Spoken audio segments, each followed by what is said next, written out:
Let me welcome my guest, Gary Aboud. Gary, how are you? Thank you so much for joining us this morning. Oh, what an introduction. Never had that before, but thank you so much for having us and giving us an opportunity not to defend ourselves, but to only present information that we have been aware of and we have been unable to get any national response. So that's where we are at now. Finally, we're getting national response at great expense and great hardship that should have been avoided, that could have been avoided if we had a responsive government administration, but we don't. So I am being made out to be the culprit for having exposed information that the government had, that was done before, that has been done repetitively over a 3-year period. And the results, if the results did not show what our results have shown, it is because the methodology was wrong. But why are the results missing? Could our Honourable Minister come back on air and ask, does he have the results? His ministry sat on the special committee appointed to investigate, which was the recipient of multiple samples and tests over a 3-month period when we had multiple types of species coming up then and now. But everybody just wants to, aim the bazookas at Gary Aboud, take him down, let him keep quiet. But we can't keep quiet because what we have found is an international disaster, the rating of which I have never heard, as dangerous as it is. We have never heard this. Well, I want to get to the backdrop of that, Gary, but just to be clear, the minister did say that he respects what you are doing. Is the question of how this information is being relayed was the issue. So it was not, to me, adversarial as much as it was two different schools of thought. We have a sworn mission to always act transparency. We have sometimes in our past had this very difficult decision to make about living up to transparency and accountability to the public, even in meetings that we hold. We always must inform the public that we are having a meeting. It's never often published, but there's always a media notation because we don't meet with high-level officials in any capacity in secret. And there are reasons why we do this, because sometimes human relationships develop sympathetic understanding and compassion for each other so that we might want to protect each other. So in this instance, Petrotrin is being protected, and all our citizens who are being kept in the blind, who are living in Labrie and eating the fish regularly, they are at greatest risk. Let us be clear for our listeners, Gary. The area we're talking about is a food court in the Gulf of Paria. It's called the Red Zone. Am I correct?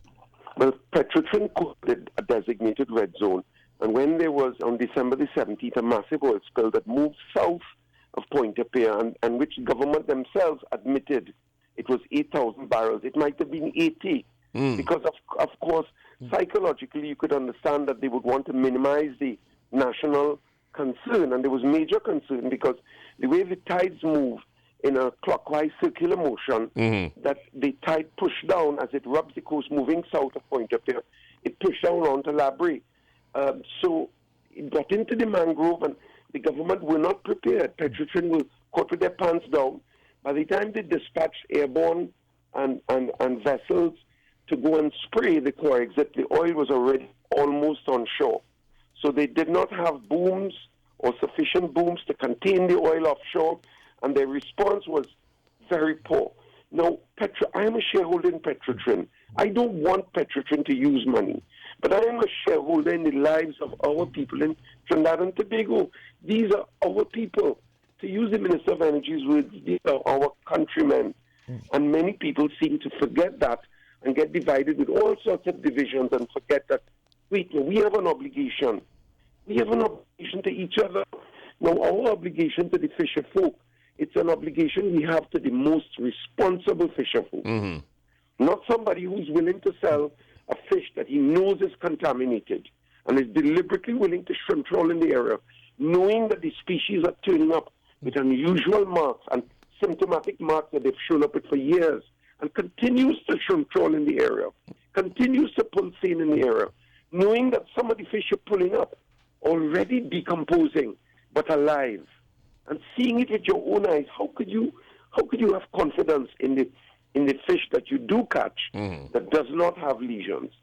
There's a conscience here. There's a national conscience that we are being called upon as ministers of religion, as leaders of business, as leaders in the university and the academic circles, as leaders in every aspect of national life is affected if we as a people sit back and allow a danger to affect those of us who are least able to protect themselves. It is 4 minutes after 11 o'clock. The voice you're hearing is that of environmentalist Gary Aboud. We use dramatic terms because if I know, with the greatest of respect to your audience and to our Honourable Minister, but if I know that he is eating something, and I know that it is 1.4 million times, and I'm only giving you the European Union benchmark standard, in the Trinidad and Tobago water pollution rules passed by our Parliament, where our Honourable Minister sits, it states the water pollution standard for the water pollution and food standard for total petroleum hydrocarbons, the recommended limit upon which it will be approved, or which any agency of our protective agencies, our health agencies in government can disapprove for consumption. The standard is 0. So that what we have found is 2.8 million parts. So according to Trinidad standards, it's 2.8 million parts. But knowing how frightful that sounds, we have selected and notated the European standard. What we should be asking our honourable government and our ministers and our leaders of opposition, many of whom sit in the opposition, you don't want me to call names because I don't want to make personal, but they are people. The last Minister of the Environment currently occupies a seat in the opposition. So where are our independent senators? Where is the competencies and the independence and the astuteness, the willingness to research, to persevere, to protect our people? So we are in a situation where those who have official positions, religious positions, academic positions, governmental and parliamentary and permanent secretarial positions are just not listening to FFOS. Go on the internet and see the YouTube videos that we have released consistently for the past 3 years. Everybody's seeing them, 5 and 10 and 20,000 views, but no, nobody responds. Where are our brothers in the sustainable development movement in the Caribbean and the region? We are just sending out information, and we are just now they want to hang us because we have made the information public. We always made it public. It's just now we did not hide. We did not hide a lab analogy. The government sent the Kariri, who are appointed by government, who are paid for by government. They sent the EMA lab analysis samples to the wrong office. Why did they do that? Why did you send samples that are biological, that need to be tested by chemists, who have a whole division is focusing on testing water and food and anything related to biological agents, chicken chips, all these food substances? You want to know what the level, the shelf life is, what is the level of one type of sugar or magnesium or whatever. You send it to the food lab. They have the biological capacity and they have chemists, trained chemists. But you take our samples and you send it to the materials lab in Macoya. All right, you're saying it should not have gone, Gary Aboud is my guess. You're saying it should not have gone to the material lab, but it should have gone to the analytical chemistry lab. Is that correct? Asbestos and arborite, and they test it. And when they produce the lab report, and I want your audience to listen, I want our honourable government to listen carefully. When they produce the lab report, there are 18 deficiencies, critical differences and deficiencies compared to our document. For instance, measure this weight. The size of these specimens must be measured as part of the report. So they measure the size of the specimens in liters. How can you measure weight in liters? That's a major sort of... So we don't know, when they claim now that they find 25,000 times more, 25,000 times more hydrocarbon in one samples, 25,000 by European Union standards, 52,000 by Trinidad and Tobago.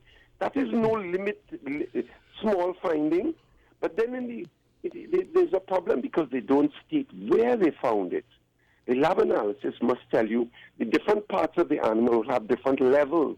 So the gills are normally 30 to 40 times more than the flesh.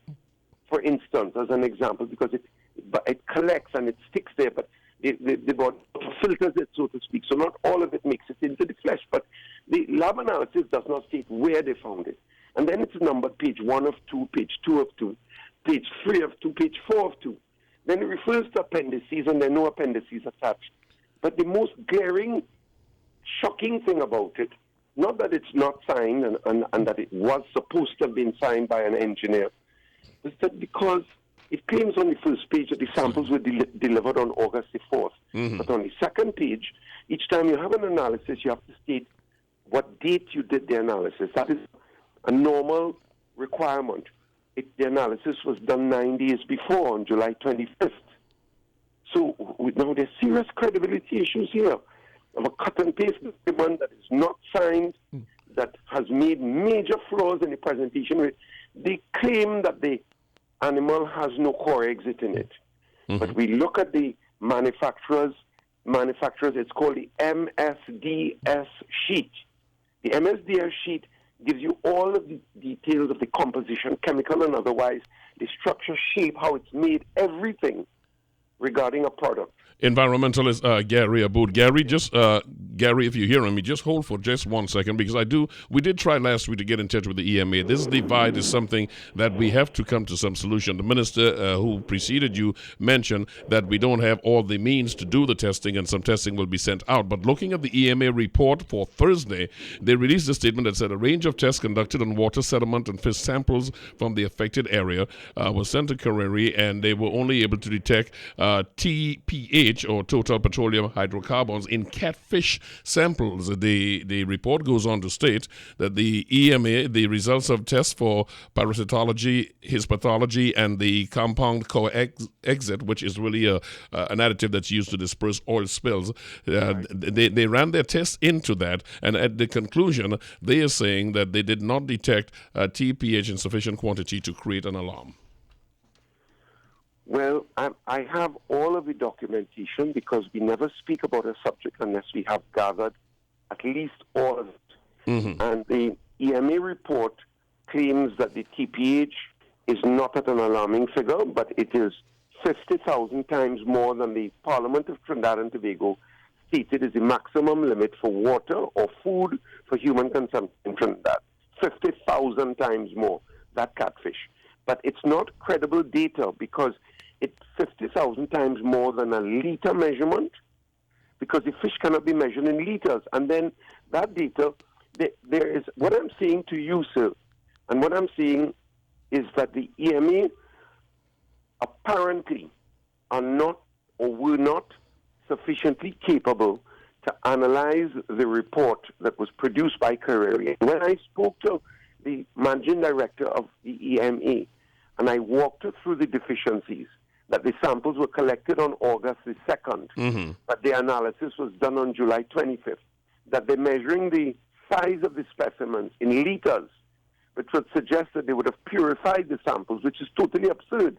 And then, for instance, that they're claiming that they did not find core exit. And what I'm saying to you is that the manufacturer specification sheet, manufacturer specification data sheet, MSDS, claims that there are 5 major trace chemicals that you must search for when you are looking for core exit. Mm-hmm. And yet, in the Kareri report produced by engineers who did not sign the document, on that report, they looked for and claimed that they did not find 13 other chemicals not included in the MSDS sheet for core exit. So when they say they did not find, there's a dubious uncertainty created. Why are they creating this sense of uncertainty that they did not find, when we need to know what is the problem? So the fact that they've lied, okay, let's say they didn't lie. The fact that they've made gross errors in what they are looking for. But we know as a matter of fact that on July 25th, the EMA made public that they did not find core exit in the fish. And when we go back and we look at the analysis that was done prior to July 25th of this year, they only looked at the water and the sediment. Mm-hmm. So why they're saying, because the minister, I respect and I understand that you don't want to cause a national panic. But if we know that the soil in any part of Trinidad, or the air, or the water or any food whatsoever, any food is contaminated with any substance that is dangerous and connected to as a carcinogen, a cancer-causing agent, as we know that hydrocarbons are, and you know that it is 1.4 million, 23,840 times more than the recommended conservative European Union limit, to almost 3 million times more than Trinidad and Tobago, then certainly you will understand that we are caught, myself, my president, Mr. Terrence Beddoe, Mr. Wayne Henry, Cecil McLean, Popsy. People have stopped buying all fish, and we have only always highlighted that we have a problem in Labrie in the red zone. We have never suggested that it's outside of the red zone. We have only said that the bottom-dwelling fish are the ones that are showing up. We're not getting surface fish, and that was true up until very recently, because 2 days ago we got sapate. The other thing about the EMA report, about the Carreri report, the Carreri report claims to have found no hydrocarbons in a herring. But we were there in the chain of custody when the samples were collected. There was no herring collected. We collected a sapate. Now, a sapate is a different fish. It lives differently, it feeds differently, but it doesn't feed on the lower water. It doesn't belong in the mud. But in addition to just herring, there was also salmon and stingray that they said tests were done on, and they all came back negative. We were there. Yes, there was these fish, and they all bore the same marks that we have said for years upon years. We have photographic evidence of which the EMA insisted. Well, I recognize that the people who have said that they insisted that they thought, I recognize that they thought that they were right, and they thought that these were dumb fish, and they thought that I was a liar and a scamp. But as I stand before you today, I'm not here under trial. Carreri and our governments must answer to the public where are the lab reports. The last Prime Minister who sits now as the leader of opposition and is paid by our country to serve our country, she received the lab reports. She responded to us on our freedom of information that she had discussed it at cabinet level, and therefore she could not share it. So everybody at cabinet level of the last government, most of whom still operate the charade that they do in the parliament, must prove their worth and come forward and tell our country what was the contents of that report. The Honourable Minister of Agriculture has not seen it. Instead of shooting us, asked for the report. His ministry was represented on that committee, and there were 19 people. The University of the West Indies, UTT, everybody was there, except us, of course. They locked us out. But where's the lab report? Why is it missing? Where are the results of the samples that they collected? We collected flipper dolphins, and several of them, heads and parts, and even whole bodies of flipper dolphins were taken away by Carreri. Why have those reports never been made public? Environmentalist Gary Aboud. Gary, we're running up against the clock, and I do want to get to the... Gary, I don't know if you're hearing me there. We're running up against the clock, and I do want to get on to the president of the Fishermen and Friends of the Sea. It is to be accepted from all that you have said that you are at stark variance with anything coming out of the EMA. Is that a correct extrapolation? No, we believe that the officers in the EMA are diligent, dutiful, and honest. I'm not in any way casting any aspersion against the officers of the EMA. I'm asking of the report that came out, not the individuals, but the report that came out of the EMA. Well, we have already shown that report is flawed at best. It displays levels of incompetence that the public cannot have any confidence in it whatsoever. All right. And that's putting it very nicely. Gary Aboud, thank you so much. I'm going to, let me see if I can actually link on the president of the Fishermen and Friends of the Sea, Terrence Beddoe. Mr. Beddoe, good morning. How are you, sir? I'm fine, thank you. Good. I do have you there, and at the same time, I am fortunate to be able to hold Gary. I want to get into the area here, the history of the coexistence between the EMA and the Fishermen and Friends of the Sea. Hitherto, this incident here, was there a level of trust and cooperation before, and understanding as to when you're doing tests and so on, to which environmentalist Aboud referred to? Was there commonality and a general understanding of how we go about these things, or this is now manifesting itself as a result of this specific incident? I think it's manifesting itself, as you just said, due to this specific incident.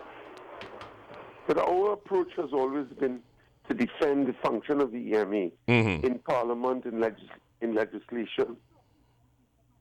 Well, Mr. President, I want you to, Terrence Beddoe, that is, I want you to help the public navigate the conflicting information. Should they be buying fish caught in the Gulf of Paria at all? I mean, where is the public to go on this? While the battle for the integrity of the results we're getting out of these samples come hitting us from left, right, and center, how would you help the public navigate this conflicting information or these conflicting results? Mr. Bishop, we have two types of fish. We have those that feed and swim on the top, and those that feed on the bottom, the demersals. The demersals are those that are most affected, and these will be the fish that we say we should not be consuming. I got it. Just repeat that last information for me, please. There are two types of fish. Yes. Those that feed and swim at the top, which are the pelagics, the kingfish, the carrot, some of the bait fish, and we have bonito, the cavalli too. These are top feeders. These are pelagics. We have the demersals like the salmon, the catfish, the racando, etc. And those are the ones that are most affected. Those are the ones that we are seeing daily basis being washed ashore in the throes of death and on the beaches of La Brea, etc. The area that was called or designated the red zone by Petrotrin.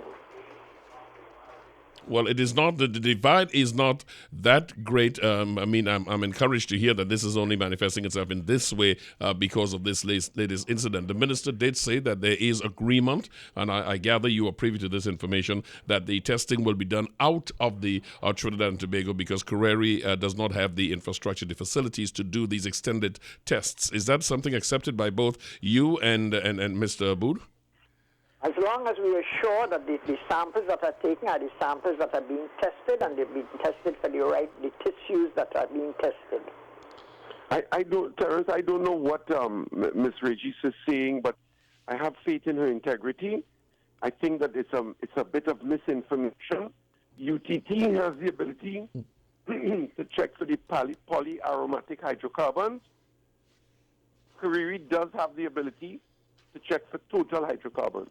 Once we have completed, yesterday we took almost 30 samples from the Gulf of Paria, from Carenage, coming down to Claxton Bay, San Fernando, Otahiti. I think Cali Bay, we purchased samples. And in a joint study being conducted and paid for by FFOS and the EMA, which is being analyzed in the chemistry lab, not in the engineering lab. And we went there with the chemists and we got their verbal assurances that the samples will be analyzed, and the results, we hope, will guide us as to the safety or possible danger. And those results are urgent. And we regret that the minister is not fully appraised of it. And we welcome any ministerial contact. I've attempted to send all this information of these decomposed and dying fish. I spent one evening sending literally hundreds of pages and pictures to Avinash, the minister's great assistant, but himself and the minister thought that it would be wiser to go with the EMA's judgment. And now we have shown that the EMA's judgment is being directed by what appears to be a very extremely suspicious Kareri document. Well, so the management of the EMA themselves understood and saw that when I explained it to the managing director. And this is really critical information and very historic, that we are being, for the first time, trusted. I can understand you don't trust me, but if you see Mr. Beddoe's baby face, you would see that they should be more trustworthy of us. Environmentalist Gary Aboud and the president of the Fishermen and Friends of the Sea, Terrence Beddoe. Both of you, thank you so much. There is disagreement on the management, the handling of the samples, the taking of the samples, and so on, and the results. But I am optimistic that we can get to the bottom of this. I merely wanted to get it aired out, exactly what you have been doing for a long time. North Coast fish are safe. East Coast, South Coast, Tobago. Yes. There's no threat. These are far removed. The water in the Gulf of Paris doesn't even go there. It doesn't even go there. When the water exits in the first, second, and third Boca, it heads in a westerly direction towards the larger Gulf, the Caribbean Sea, and goes towards Venezuela. So it's not in our risk. All right. I think I'm getting a cancellation going on my lines there. Gary Aboud, thank you so much for joining me. And Terrence Beddoe, we will keep monitoring this situation. And, of course, any updates that come to our attention will be brought on to our listenership. It's currently 24 minutes after 11. You are inside Brunch. I am Rennie Bishop. Nice to have you here. Weatherman says 30 degrees is the maximum we will do today. Looks very good for a day. I'll be coming back and talking about some cycling. And after that, we will be talking about the judgment handed down on Friday at 3 o'clock by the judge that ruled on the petition brought by the UNC. That and more as we continue inside Brunch.